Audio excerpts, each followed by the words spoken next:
senhoras deputadas, senhores parlamentares, aqui nesta tribuna falando por delegação do nosso líder, deputado André Figueiredo, para fazer uma análise rápida sobre a primeira emenda constitucional, que são as medidas emergenciais que acabam de chegar está lá no Senado e que vai chegar aqui na Câmara dos Deputados. Algumas das medidas, elas são importantes para fazer uma reestruturação fiscal brasileira, recompor a capacidade de investimento do governo federal, dos governos estaduais e dos governos municipais. Inclusive, podemos destacar, dentre essas medidas, por exemplo, que é muito usada, que é um governo propor aumento para o governo seguinte. Você aumenta a despesa para o governo subsequente pagar. Isso tem gerado desequilíbrios bastante profundos na gestão pública brasileira. Tem também desvinculações de alguns fundos que foram criados e que hoje não estão sendo usados e que precisam ser, esses recursos, terem melhores destinações. No entanto, senhor presidente, senhores deputados, tem algumas medidas aqui que eu interpreto como praticamente absurdas que estão sendo colocadas. A primeira delas, senhor presidente, é o que diz o artigo 37, mas em especial o artigo 2º, que altera o artigo 60 das disposições transitórias. Nessa emenda constitucional, ele está acabando com o Fundeb no Brasil. Ele está acabando com o Fundeb no Brasil. Ela só vai vigorar até dezembro de 2021.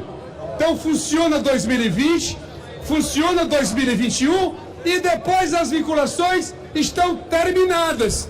Portanto, esta casa não pode concordar com o fim de um projeto que tem melhorado a educação básica brasileira, que tem elevado os indicadores em vários deles. Portanto, não faz sentido esta casa aceitar o fim do Fundeb.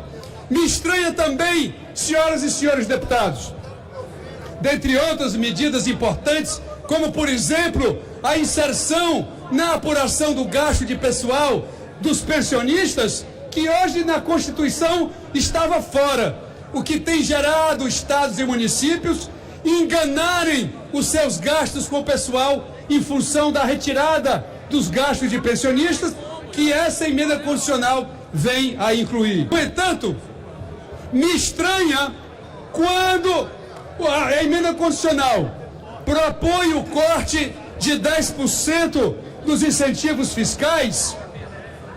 Ela só propõe a extinção dos subsídios, 10% dos subsídios tributários. Ele esquece de falar dos cortes de 10% nos subsídios financeiros e nos subsídios creditícios.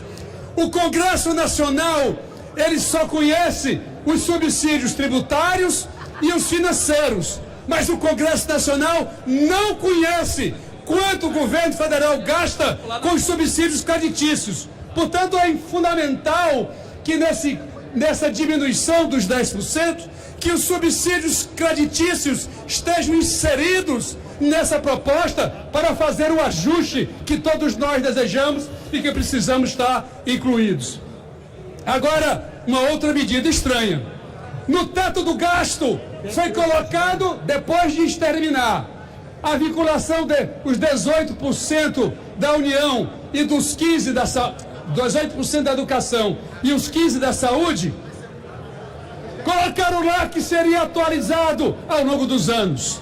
Pois bem, meus caros deputados, até a atualização que o teto do gasto prevê hoje, ela está sendo exterminada pela emenda constitucional que será submetida e discutido por esta casa.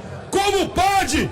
Até a atualização monetária está sendo extinta dessas despesas. Portanto, senhor presidente, o PDT quer discutir essas questões, vai fazer isso na sua ativa e eu peço que essas palavras vá participar da Voz do Brasil. Era só, senhor presidente.